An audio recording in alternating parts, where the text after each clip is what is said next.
welcome back. Thanks for staying with us. Our panelists are already lined up, so let's convene today's summit.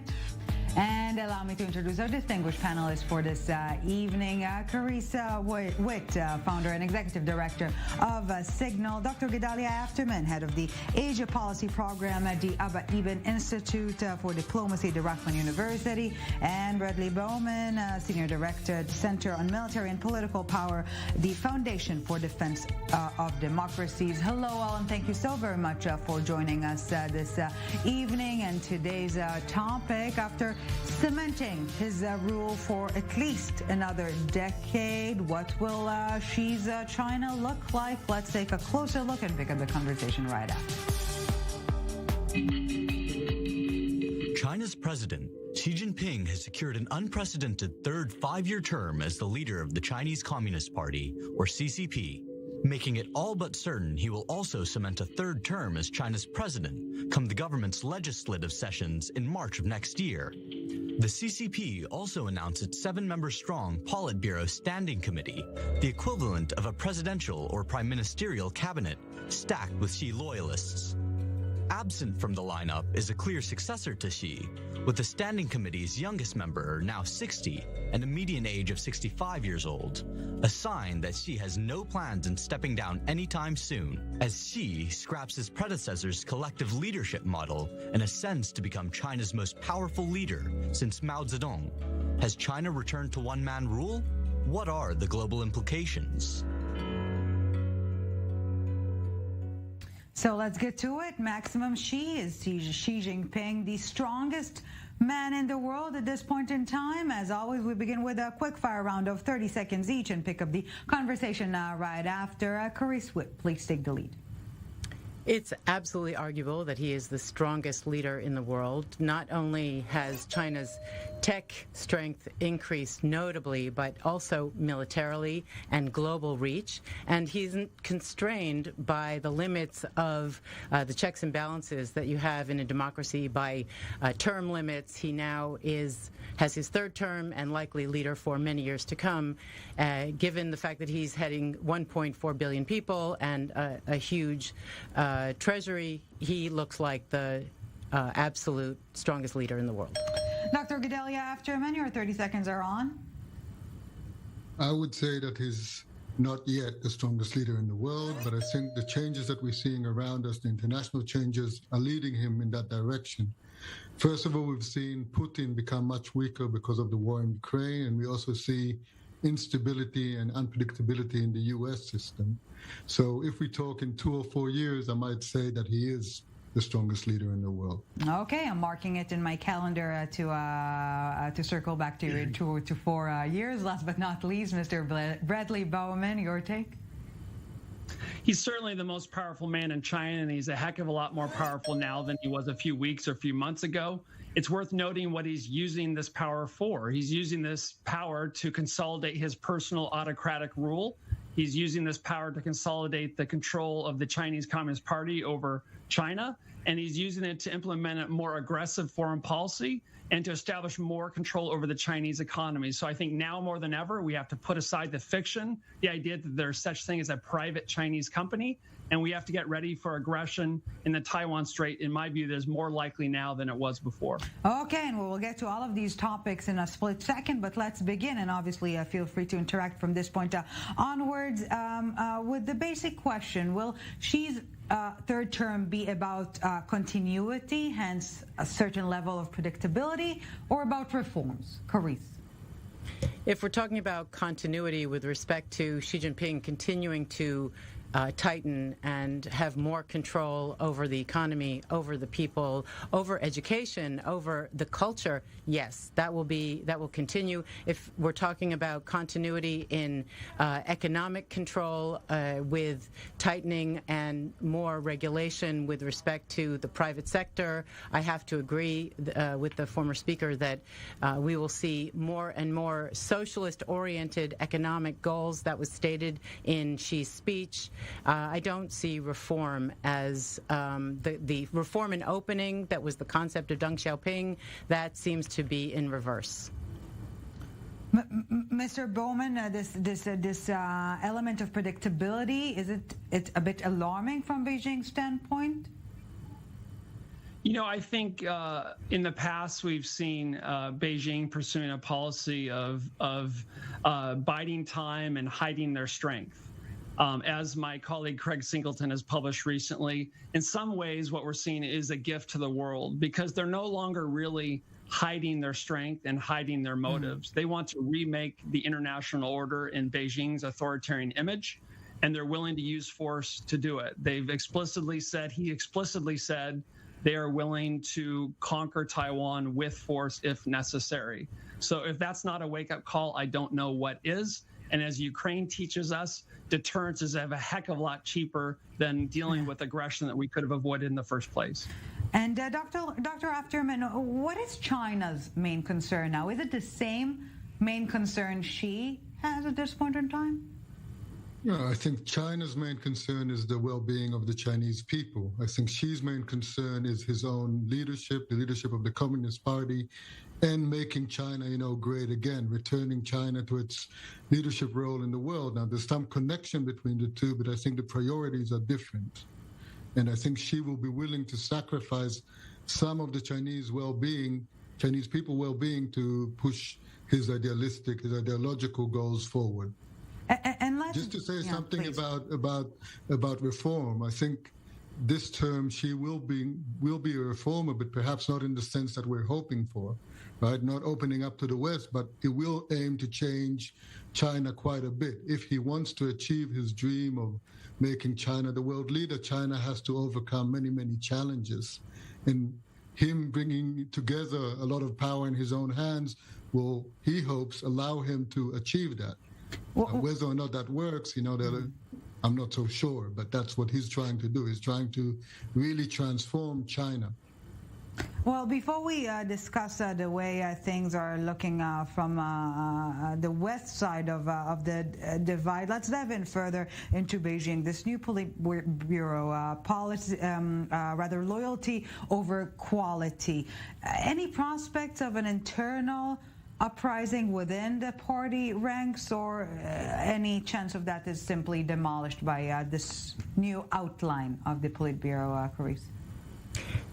There was no chance even before the new the 20th Party Congress. There were a lot of rumors, and I think maybe wishful thinking on the part of some, but Xi Jinping is so firmly in control, and we saw that he basically decimated the Youth League faction, which Hu Jintao was part of. He was the one who was removed from the closing ceremony.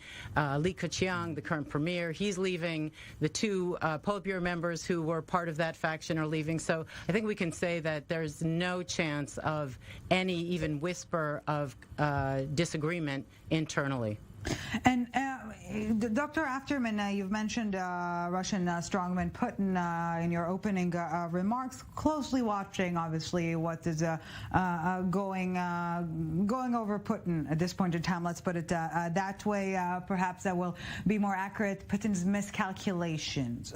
Is she miscalculating the dangers of an echo chamber, or in other words, is she himself his own greatest obstacle? Yeah, first of all, I would think that she is watching what's happening with Putin very closely, and particularly the sense that Putin had a false sense of confidence in his own military. And I think she would be worried about that when it comes to the Chinese military. But I think the issue that you point to is a very important issue. I think in China these days, there's a sense that no one wants to bear the bad news to the boss higher up, and that definitely could lead to strategic mistakes and to Xi not necessarily having the correct picture of or correct risk assessment when it comes to some of his strategic decisions concerning Taiwan or other issues. So I think it is definitely a danger. And Mr. Bowman, you've mentioned earlier the issue of tech giants, those restraining mechanisms on private businesses. Will Chinese tech companies or Chinese elite, business elite, play by Xi's rules? Do they have another chance?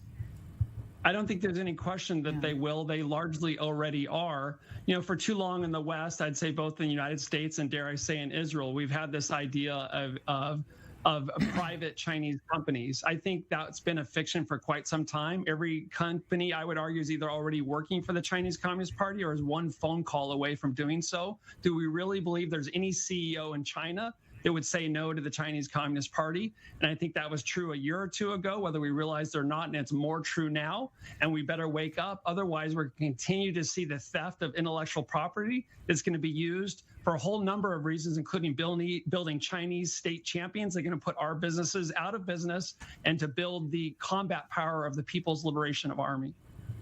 And can I ask maybe in response to that, do you think, I mean, when I'm looking at the situation and I see, for example, the latest export control legislation in the U.S. when it comes to microchips, what worries me is that China in some ways will be pushed into a corner where it will have to be forced.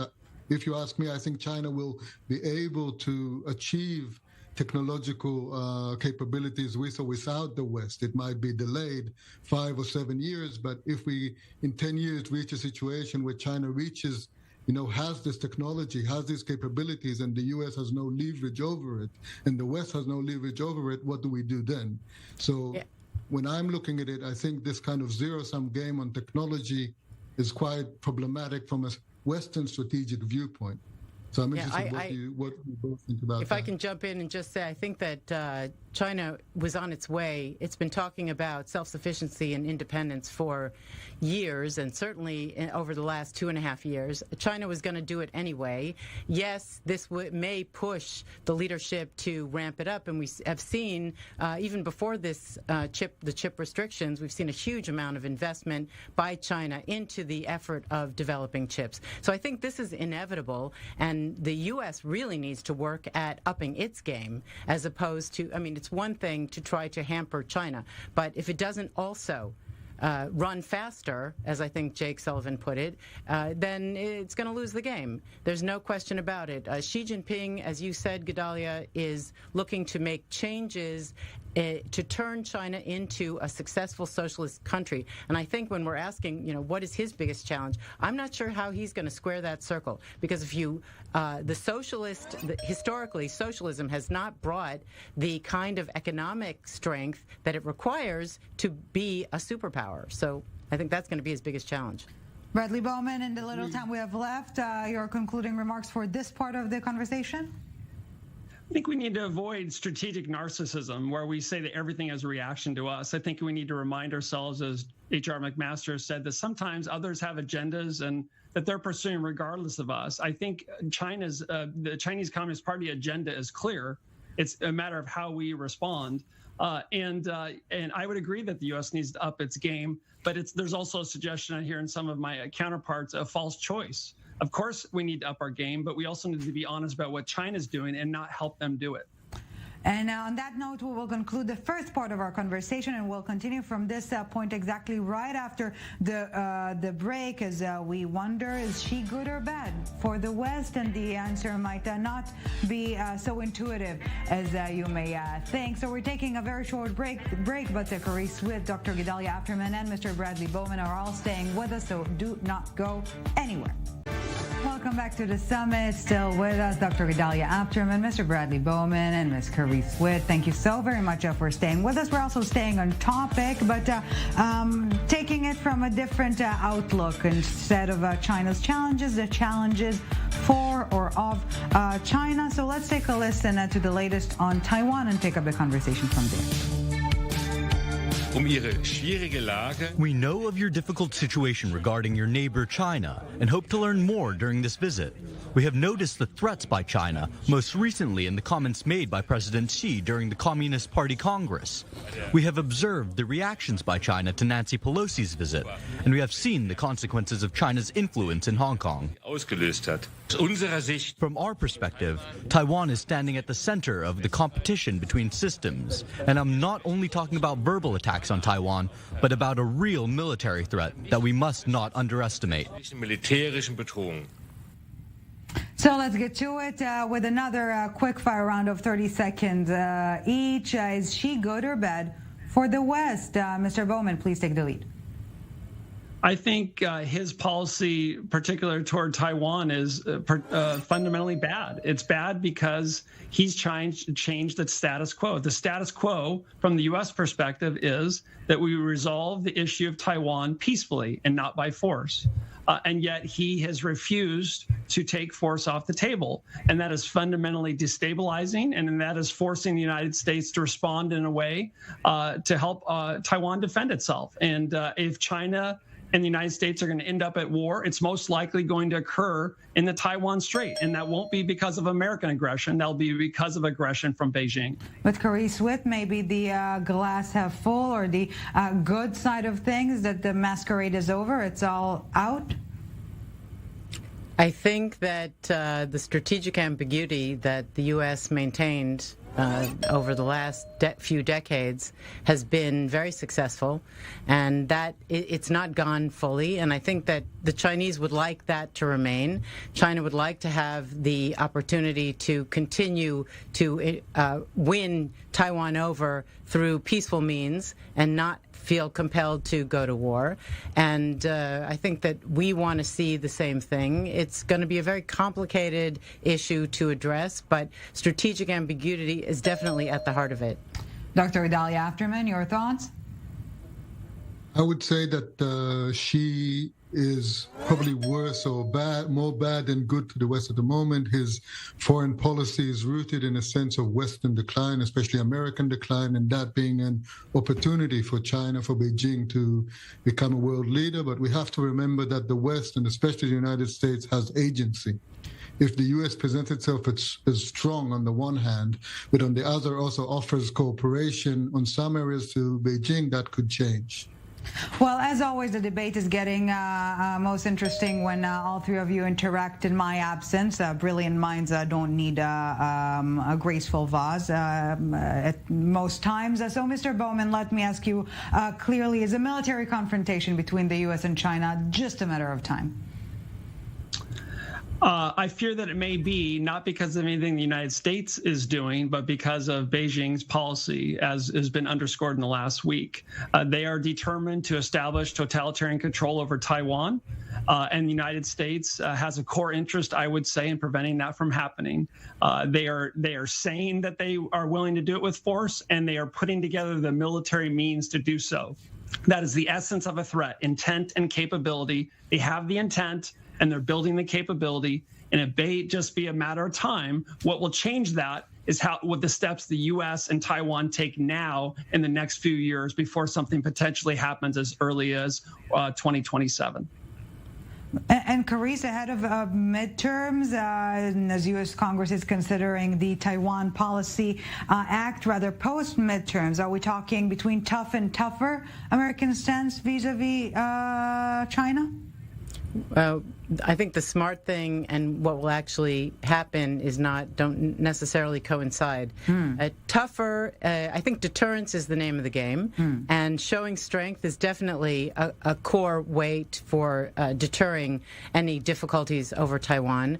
Xi Jinping has taken very careful note over Putin's failures in Ukraine. I think he had more willingness to go to war to take Taiwan prior to watching Putin's very famous, strong military fail. And he realized that you need specific battle experience in that area, in that theater, in order to succeed. China doesn't have battle experience. I think that with the right deterrence, and a kinetic conflict can absolutely be avoided. And speaking of lessons learned from Ukraine, will the U.S. fight for Taiwan if and when? Is that to me? Please chime in.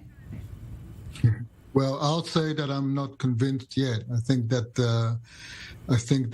a model as we're seeing in Ukraine might be more likely, where the U.S. will provide a lot of weapons and a lot of support, but might be unwilling to join in to the actual fighting and to confront China directly. I think the Chinese are kind of counting on that. And just over the weekend, Australia and Japan updating their security pact. Is the bid for Pacific NATO gaining momentum now in light of what we're seeing in Beijing, or still a far-fetched notion, Mr. Bowman? I think we're a long ways from NATO in terms of a formal collective defense agreement with an Article 5 component. I'd hasten to add that the U.S. already has a treaty alliance with Japan and South Korea and others, but a NATO, I think, we're a ways away from that. Just on the earlier point, real quick, in talking about lessons learned in Ukraine, I think Beijing has seen that if free people are determined to defend their homes, then that may make them think twice. But I wouldn't get too overconfident with that, because I think we are going to see increasingly this autocratic vacuum chamber where Xi is being told what he wants to hear about the strength of the Chinese military and the outcome in the Taiwan Strait. And I would also add, what lessons may he draw on the nuclear front, right? Putin has rattled his nuclear saber, and one could say that maybe we've backed down at times in not providing a no-fly zone and taking other steps or directly intervening. So might Xi conclude that he could conduct aggression in the Taiwan Strait, rattle his nuclear saber, and then the U.S. might not intervene? I'm very concerned about any precedents that might be set on that front in the context of Ukraine in terms of Beijing's thinking. And Dr. Afterman, we can't ignore the Indian factor. Can India keep playing its balancing act here? Yeah, I think if we go back to Russia, Ukraine, I think India has played very much a balancing act there and profited from it quite well. So I think India will, obviously India is very concerned about China. It is changing its approach. We see it more active in the Quad. We see it active in the i24, even though I would say it's not directly connected to China. But I think it will always open or leave the door open to do things with China as well, because it still has deep mistrust of the United States. Well, yes, please. If I can just chime in, I have to disagree. I think that there's a very good chance the U.S. would fight for Taiwan. I mean, TSMC is the only fabrication plant for chips at the level that it can produce. That is a critical factor for the United States, and that's just on the economic side. France and Japan would likely join in, and I think that there's a good possibility that Xi Jinping will take into account he needs food and energy from the world, and attacking Taiwan might limit those critical resources that he so depends on. Mr. Bowman, I can see you nodding. Western sanctions, is this the main Ukraine-Russia takeaway for Xi? The bottom line, in my view, is that the reason that 23 or 24 million people in Taiwan are free today is because of American military power. And if America's military supremacy continues to erode, aggression is more likely. And so we have to persuade Beijing that we have both the will and the capability to intervene should they attack Taiwan. And their perception of that is what will ultimately affect war and peace in the Taiwan Strait. That's why I think we need to take measures now to increase American military capability and build the broadest and the most effective coalition possible to prevent what would be a disaster, not only for the people of Taiwan, but for the United States and the world. Well, what strikes me time and again... I'll jump in with one comment on that. 5 seconds, Dr. Afterman. All right, I'll just say that I hope that what Xi sees in Ukraine will deter him from using military action against Taiwan, because that gap between the capability... Dr. Afterman, Mr. Bowman, Carice Witt, thank you so much.